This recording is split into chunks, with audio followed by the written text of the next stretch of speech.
So, Bill, you're up in Vermont right now. We were just watching some footage of Montpelier. I don't think I've been up there really, actually, to be honest with you, in like maybe 25 years. But it is stunning to see the city half underwater Yeah. like that. And just give us, I mean, you write about this in your New Yorker piece as as you were on sort of high alert where you live for possible flooding. It feels like it almost got to sort of like stupor catastrophe in Vermont and just barely missed. But I don't know how you No, parse that really. I think it's pretty catastrophic. This is as dramatic damage as we saw with Hurricane Irene in 2011.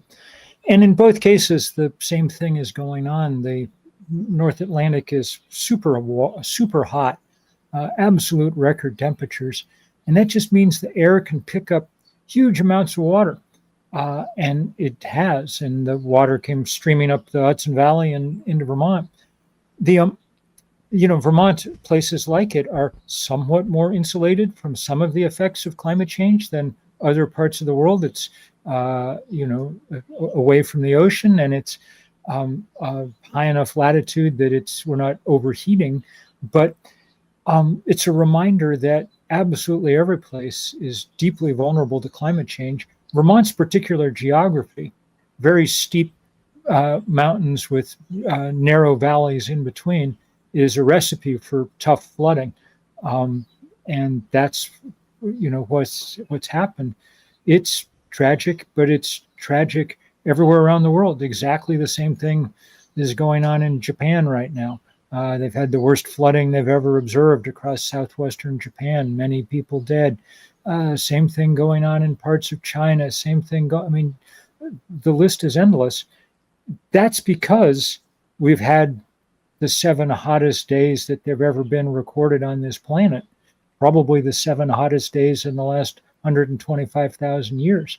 The temperature's just gotten to a point where there's so much energy in this system that it's just driving all kinds of things. You and we have spoken. Obviously, there's been so many campaigns that you've been involved in, and for years. And I think you made this point in your piece that Joe Biden can say that he has done more as president to deal with climate change than any president in the past. But that's just a function of incredibly low bar that has been set. Yesterday we played a clip of Barack Obama when he was retelling a story of talking to his daughter about what needs to be done with climate change, and he said we need to work harder, and so I mean do we need? I mean, like, where are we now? Do we need this connection, this relationship? Like, are people, one thing that I think has occurred to me, really, I think has become really clear, is that the issue is not exclusively that the climate's changing. The issue is that maybe it's changed in the past, but never. We have built a civilization around the climate as we know it in every locale. And it's changing in such a way that it's going to make so many of these places are going to be inhabitable just because it's too hot.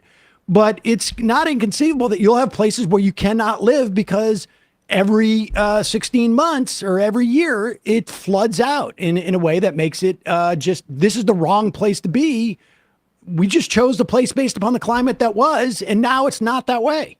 Yes, the book before last of mine opened with a long description of the fact that after many, many, many millennia of expansion, the sort of board on which we play the game of being human is now contracting, shrinking. There's going to be fewer places that humans can live, fewer places they can grow food, so on and so forth.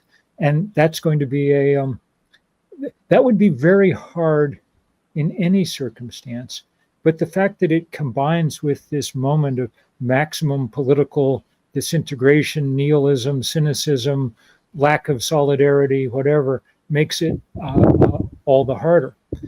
That's really the reason, one of the reasons why at third act, where we organize old people like me over the age of 60, we're concentrating on democracy and on climate. They seem the twin crises that we face and the things that can't be solved in a vacuum.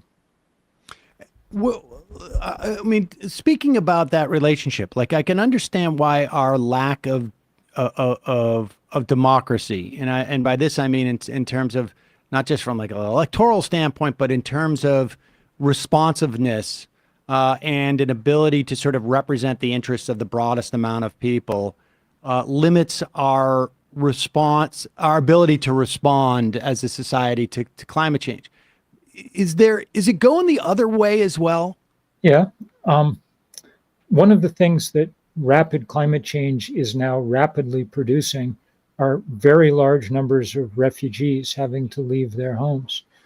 And you all are conversant enough with how politics works in our world at the moment to understand that the flow of immigrants and refugees is enough to discombobulate political systems in powerful ways.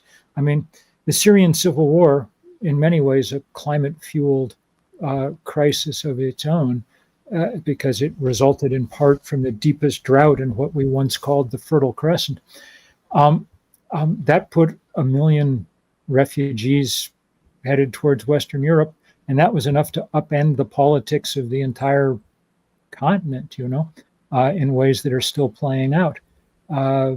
Likewise, how easy it is to demagogue the appearance of refugees on our border and what that does to politics. So that's just one example of how it works in the other direction too.